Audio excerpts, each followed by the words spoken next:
생각해보면 2단계에 넘은 문명이 있을 것 같아요. 근데 왜 2단계에 도달한 외계 문명이 우리를 찾아오지 않았을까? 우리 인류가 2단계의 문명에 도달한 시점을 한번 상상해 봤어요. 그리고 그때 드디어 우리 인간에게 이메일이 도착합니다. 그 이메일은 이런 내용을 담고 있어요. 네, 안녕하세요. 성균관대 물리학과 김범준입니다. 범준의 물리다에 와주신 여러분 모두 환영합니다. 오늘은 문명의 발전을 우주의 기준으로 본다면 우리 인간의 문명은 지금 어느 정도 수준일까에 대한 이야기를 여러분과 함께 나눠보려고 합니다. 우주에 가기 전에 지구 얘기부터 먼저 해보려고 하는데요. 문명의 발전을 생각할 때 가장 중요한 것은 저는 에너지라고 생각해요. 그러니까 인류가 긴 역사 과정에서 어떤 방식으로 에너지를 바꿔왔는지를 생각하면 인간의 문명이 어떻게 발전해 왔는지를 우리가 되짚어 볼 수 있을 것 같습니다. 아주 오래전에 아마 가장 중요했던 건 불의 사용을 시작했던 것이라고 생각해요. 그 전에도 잠깐 다룬 적이 있는데요. 불을 사용함으로써 이제 양질의 음식을 빠르게 소화하는 것이 가능해졌고, 불을 이용함으로써 청동기, 철기 같은 여러 다양한 도구를 만들어낼 수도 있게 됐죠. 불 다음에 인간의 역사에서 중요한 것은 아무래도 석탄과 석유와 같은 화석 연료를 사용하기 시작했던 것이라고 할 수 있습니다. 석탄은 굉장히 오래전에 지구 내부에서 형성됐잖아요. 아마 3억 년 정도 전으로 생각하고 있는데요. 오랜 기간 땅속에 묻혀있던 석탄을 인간이 채취해서 이걸 이용을 해서 처음 활발하게 발전했던 것이 바로 증기기관이라고 할 수 있어요. 증기기관은 석탄이 가지고 있는 에너지를 이용을 해서 물을 끓이고 물이 액체에서 수증기로 바뀌면서 굉장히 빠르게 부피가 늘어나거든요. 그걸 이용을 해서 실린더 안에 있는 피스톤을 옮겨서 역학적인 일의 형태로 화학적인 에너지를 변환한 것, 그것이 바로 증기기관이 한 일이라고 할 수 있죠. 사실 석탄은 나무와 비교해서 킬로그램당 에너지의 밀도는 그렇게 다르지 않다고 해요. 하지만 우리가 보통 이용하는 나무는 사실 굉장히 많은 수분을 담고 있죠. 석탄은 수분이 많지 않고요. 그래서 나무보다는 석탄이 훨씬 더 효율적인 에너지를 만들어내는 물질인 것은 분명합니다. 자, 석탄 이후에는 이제 석유를 우리가 이용하게 되는데요. 석유는 석탄에 비하면은 거의 2배 정도로 에너지 밀도가 높아요. 석유의 에너지는 1kg당 약 1만 킬로칼로리의 열량을 가지고 있습니다. 이렇게 석유는 석탄과 나무보다 훨씬 에너지 밀도가 2배 정도로 높은 것이 큰 장점인데요. 이거 말고도 더 큰 장점이 저는 석유는 파이프를 통해서 우리가 쉽게 이동시킬 수 있다는 것이 큰 장점이라고 생각해요. 석유가 액체이다 보니까 커다란 저장 탱크에 저장했다가 그걸 다시 운송차에 옮기는 것도 쉽고, 그렇게 옮겨서 주유소 탱크에 다시 이동하기도 쉽고, 탱크에 있는 석유를 자동차에 주유하는 것도 고체보다는 액체인 경우가 훨씬 유리하겠죠. 그래서 사용과 이동과 운반에 장점이 있다라는 것이 석유가 가지고 있는 큰 장점이라고 생각합니다. 그 휘발유차가 어떻게 작동하는지는 다들 아시나요? 휘발유차는 휘발유 연료와 우리 주변에 있는 공기를 혼합한 이 상태를 자동차 엔진에 있는 실린더에 넣고요. 그걸 그 안에서 점화 펄럭으로 발화를 시켜요. 일종의 폭발처럼 엄청나게 빠르게 부피가 늘어나고 압력이 만들어지면서 실린더 안에 있는 피스톤을 미는 거죠. 그래서 사실 휘발유차 내부에서는 어떻게 보면 계속 1초에도 굉장히 여러 번 끊임없이 폭발이 일어나고 있다라고 생각할 수도 있습니다. 근데 사실 자동차 안에 들어있는 이런 내연기관은 그렇게 효율이 높진 않아서 아무리 효율이 높아도 보통 20에서 40% 정도로 우리가 알고 있습니다. 그 이야기는 휘발유차가 내부에서 엔진에서 역학적 일로 변환하는 에너지는 40%를 넘지 못해서 나머지 에너지는 사실 보통 열의 형태로 손실될 수밖에 없어요. 사실 아마 다들 아실 거예요. 휘발유차의 엔진은 온도가 자꾸 올라가서 식히는 게 문제입니다. 그래서 사실 휘발유차는 겨울에 우리가 난방을 하잖아요. 난방이 공짜예요. 어차피 바깥으로 배출해야 되는 열의 일부를 갖고 휘발유차 내부에 난방을 하기 때문인 거죠. 한편 전기차는 다릅니다. 전기차는 전기적인 형태로 저장되어 있는 에너지를 이용해서 모터를 구동해서 움직이는데 이 과정에서 열이 그렇게 많이 발생하지 않아요. 전기차는 겨울이 되면 난방하려면 전기로 해야 돼요. 그래서 어떤 자동차를 앞으로 나아가기 위한 용도로 우리가 사용할 소중한 전기 에너지를 실내의 온도를 높이기 위한 열 에너지를 바꿔서 이용하는 것이라서 다들 아마 들어보셨을 거예요. 전기차는 겨울처럼 온도가 내려가는 그런 상황에서는 에너지 효율이 굉장히 빠르게 줄어듭니다. 자, 그래서 결국 불, 석탄, 석유까지 설명드렸고요. 이런 모든 방식의 에너지 전환에서 가장 제 생각에 궁극적인 방식은 바로 전기 에너지라고 생각해요. 전기는 발명된 걸까? 발견된 걸까? 이런 논의가 있는 것으로 알고 있는데요. 전기는 물론 자연에 있죠. 그런 면에서는 전기는 발견됐다라고 할 수도 있습니다. 하지만 자연에서 발견한 전기를 우리가 사용할 수 있는 장치를 만들어야 우리가 이용할 수 있잖아요. 그런 전기를 이용한 장치는 발견이 아니라 발명이라고 할 수 있겠죠. 이 전기가 우리 주변에 굉장히 큰 도움을 주기 시작한 가장 큰 계기는 바로 저는 발전기 그리고 전기 모터의 발명으로 시작됐다고 할 수 있어요. 발전기는 사실 외부에서 유입된 보통은 역학적 에너지인데요. 역학적인 에너지를 전기 에너지로 바꾸는 굉장히 흥미로운 장치가 발전기입니다. 이 발전기가 작동하는 원리가 바로 패러데이의 유도 법칙이라고 할 수 있는데요. 그 아이디어는 간단해요. 자기장 안에서 전선이 여러 번 감겨있는 코일을 회전시키면 이 코일을 통해서 전류가 흐르도록 할 수 있습니다. 이 방식을 이용을 해서 뭐라도 어떤 방식으로든 상관없어요. 커다란 연구자석 안에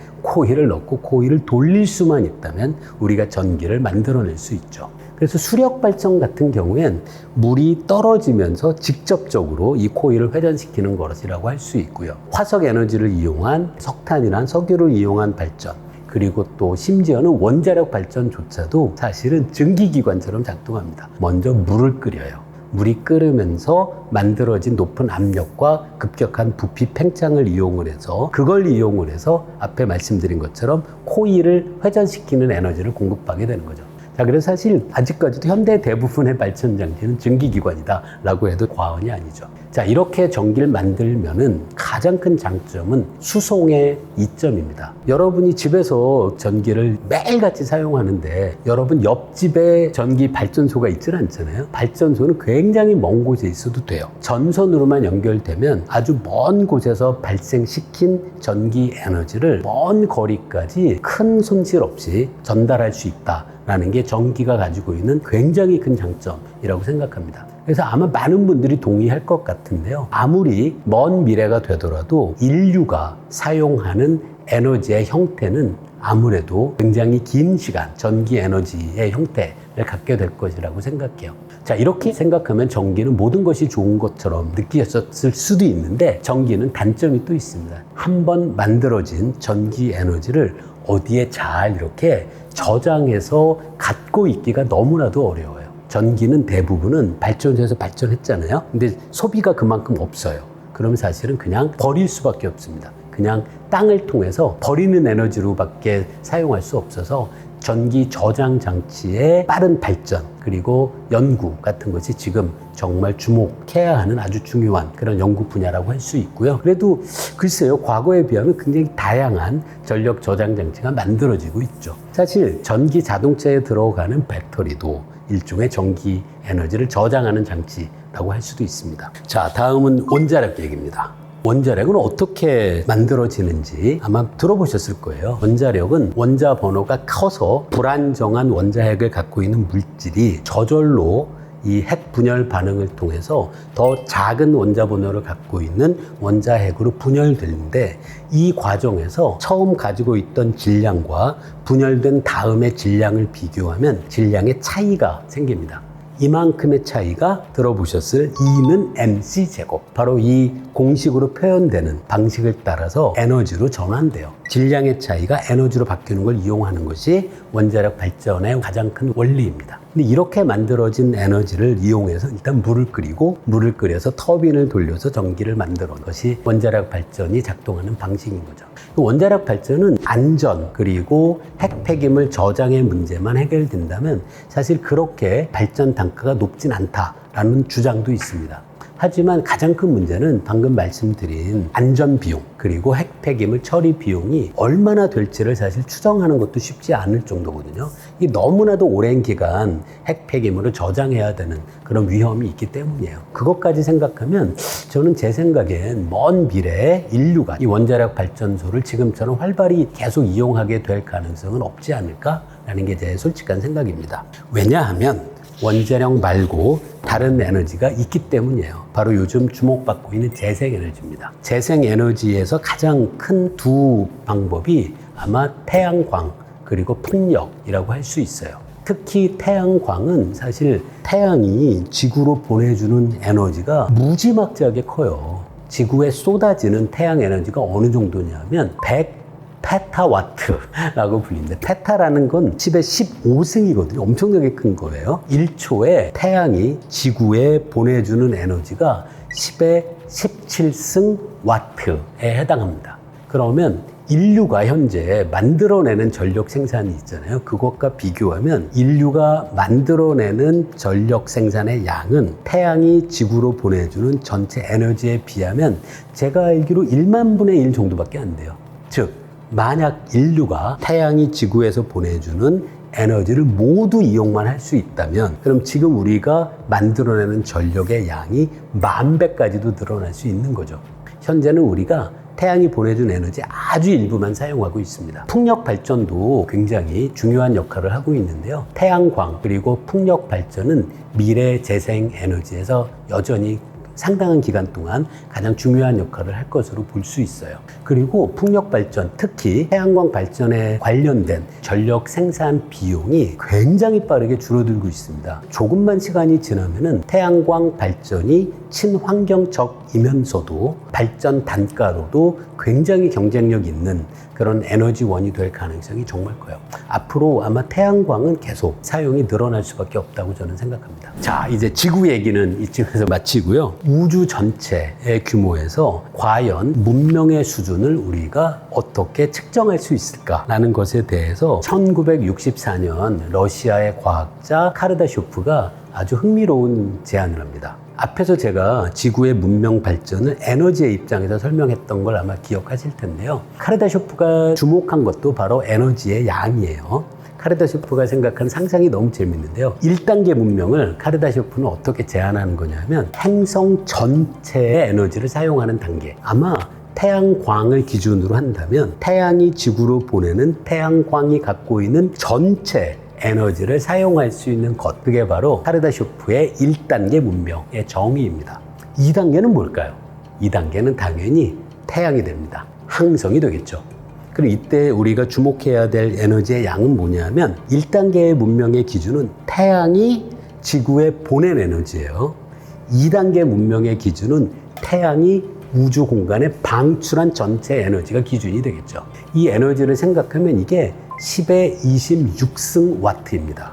지구에 도달하는 태양 에너지는 10의 17승 와트고요.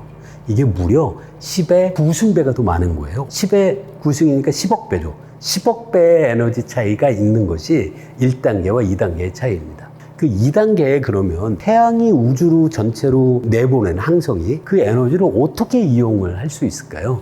이 제안을 한 사람이 물리학자 다이슨이에요. 이분이 어떤 제안을 하냐면 아이디어가 재밌습니다. 태양이 있잖아요. 태양에서 일정 거리를 두고 태양이 외부로 보내는 모든 태양광 에너지를 이용할 수 있도록 구껍질 같은 구조로 태양 전체를 둘러싸자는 거예요. 그러면 구의 안쪽 표면에 도달하는 전체 태양 에너지를 사용하는 것이 가능하겠죠. 그래서 이게 바로 다이슨 구라는 개념인데요. 카르다쇼프의 2단계에 있는 문명이라면 다이슨 구 같은 기계적인 장치 같은 걸 이용을 해서 항성 전체의 에너지를 이용하는 것이 가능하지 않을까라는 상상인 거죠. 자, 그래서 1단계는 행성, 2단계는 항성입니다. 그럼 카르다쇼프의 3단계 문명은 뭘까요? 이 상상이 정말 놀랍습니다. 뭐냐면 은하 전체. 우리 은하 안에만 해도 수천억 개의 별들이 있잖아요. 수천억 개의 별들이 만들어내는 모든 에너지를 이용하는 문명의 단계, 이게 바로 카르다쇼프의 3단계 문명입니다. 카르다쇼프는 1단계, 2단계, 3단계를 제안한 다음에 상상을 해요. 지금까지처럼 인류가 사용하는 에너지의 양이 늘어난다면 이거를 과학에서는 외삽한다라고 해요. 지금까지의 추세가 미래로도 계속된다면 하고 가정하는 거예요. 카르다쇼프의 추정에 의하면 그렇게 오래 걸리지 않을 거라고 제안합니다. 아직 인간은 1단계에 도달하지 못했어요. 하지만 지금처럼 과거와 마찬가지로 계속 발전한다면 카르다쇼프는 2단계의 진입 시점을 지금으로부터 3200년 뒤, 심지어 3단계에 진입하는 시점은 5800년 뒤로 예상한 바가 있습니다. 자, 카르다쇼프의 문명 척도는 이렇게 1단계, 2단계, 3단계밖에 없어요. 그런데 그 사이도 혹시 가능하지 않을까라고 당연히 우리가 생각할 수 있죠. 이 아이디어를 더 구체화한 것이 바로 제 인생책 코스모스를 쓴 칼 세이건입니다. 칼 세이건은 카르다쇼프 척도를 일반화해요. 그래서 아이디어는 간단합니다. 10의 6승 와트일 때가 1단계잖아요. 10의 6승이면은 10 위에 0이 6개가 있는 거거든요. 10의 6승이니까요.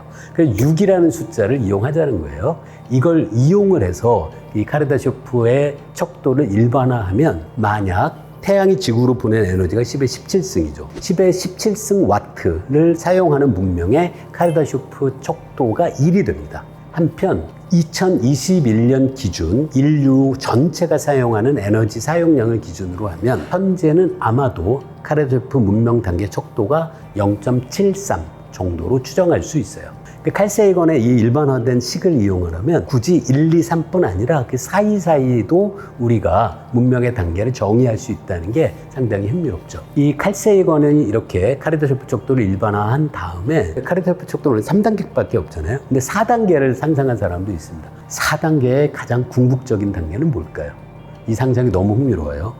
우주 전체의 에너지를 사용하는 문명을 상상해 보자 라는 게 바로 이 단계입니다. 물론 현실적으로 가능할 것 같지는 않은데요. 우리가 상상할 수 있죠. 우주 전체의 에너지를 사용하는 문명. 이걸 4단계로 생각하자라는 아이디어도 있습니다.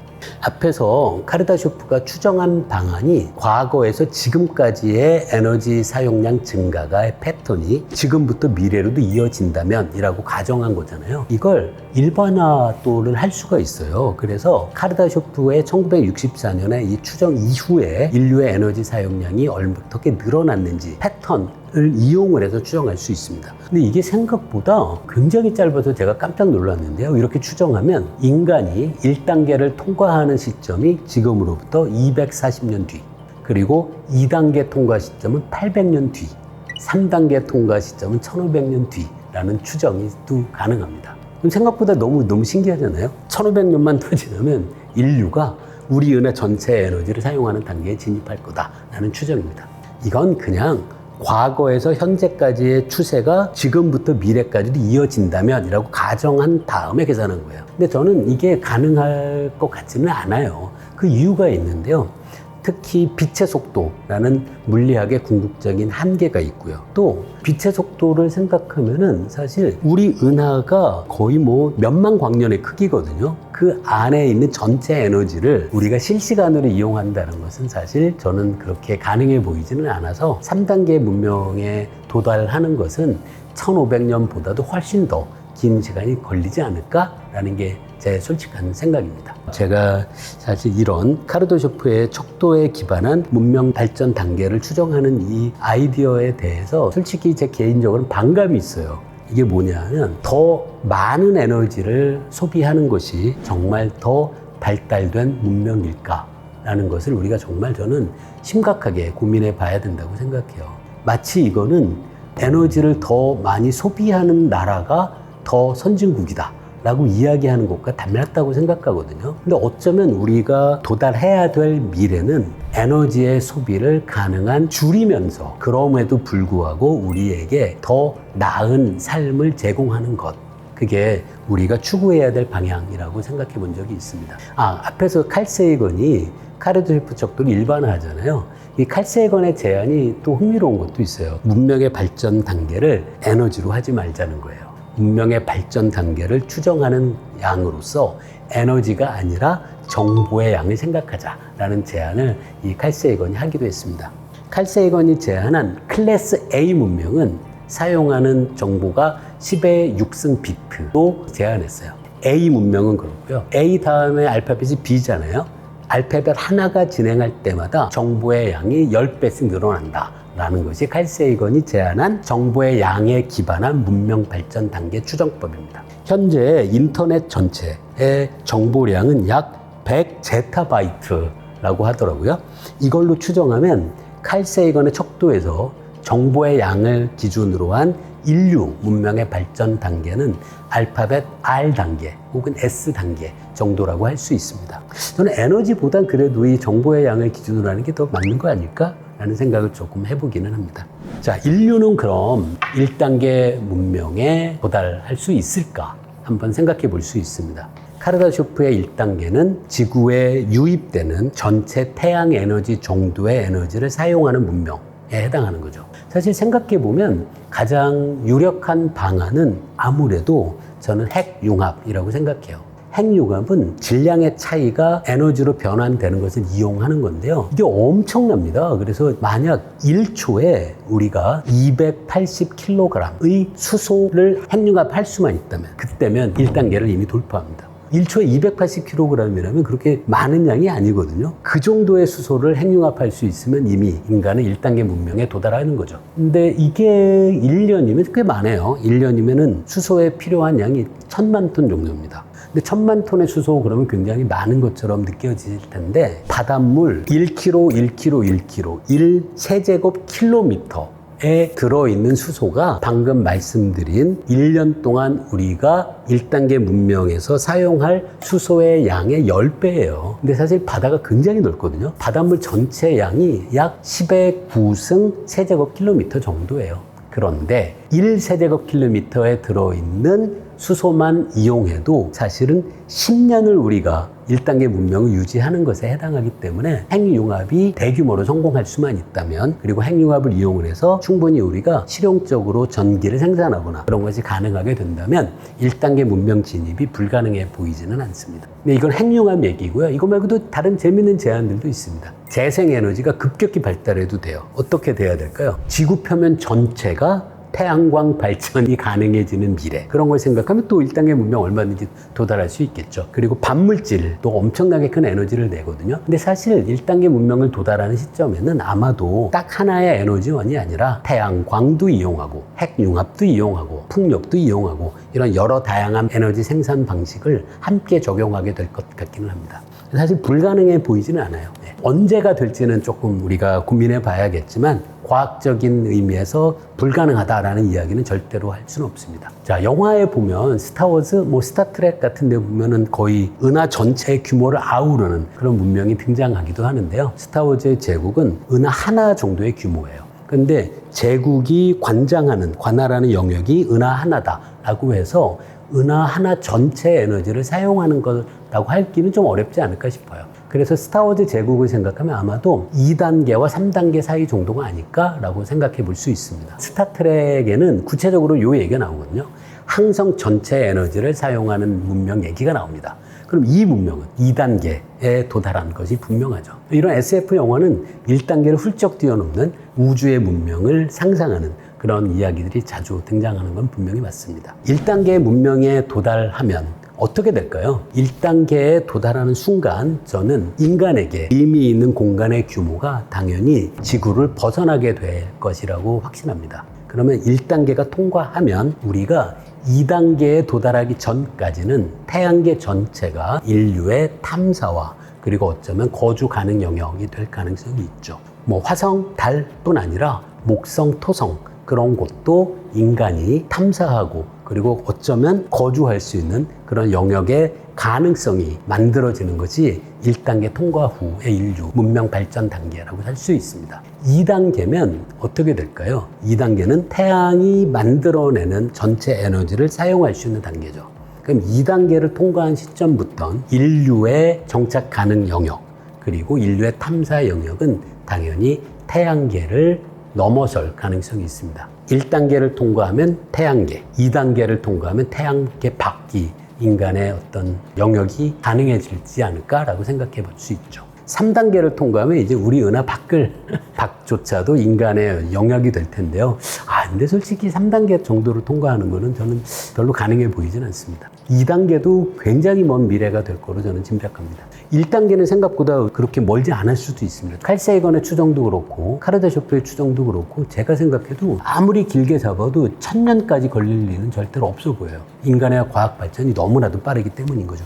자, 지금까지는 이제 지구가 카르다쇼프 척도에서 몇 단계쯤일까? 그리고 지구가 카르다쇼프 척도에서 1단계, 2단계를 벗어나면서 어떤 일이 벌어질까에 대한 이야기인데요. 외계 문명은 어떨까요? 2단계, 3단계의 외계 문명이 있을까요? 사실 카르다쇼프가 제안한 얘기가 저는 상당히 흥미롭다고 생각하는데요. 카르다쇼프는 인간의 문명 발전을 돌이켜보자고 생각해요. 사실 인간이 지금처럼 이렇게 빠르게 과학기술이 발전한 건 솔직히 몇백 년 되지 않았어요. 게다가 호모사피엔스가 지구에 등장한 것만 해도 기껏해야 몇십만 년밖에 되지 않았잖아요. 근데 우주의 나이는 138억 년입니다.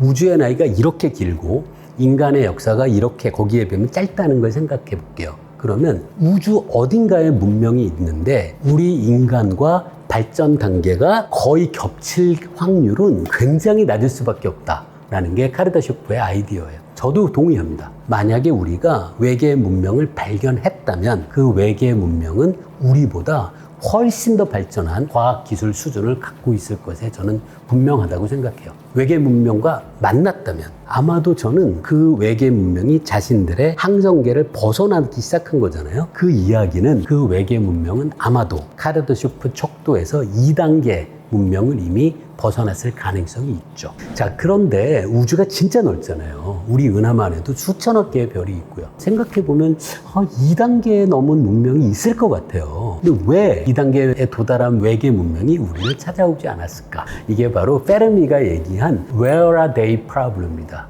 있을 것 같은데 도대체 어디 있을까? 라는 아주 재밌는 질문인 거죠.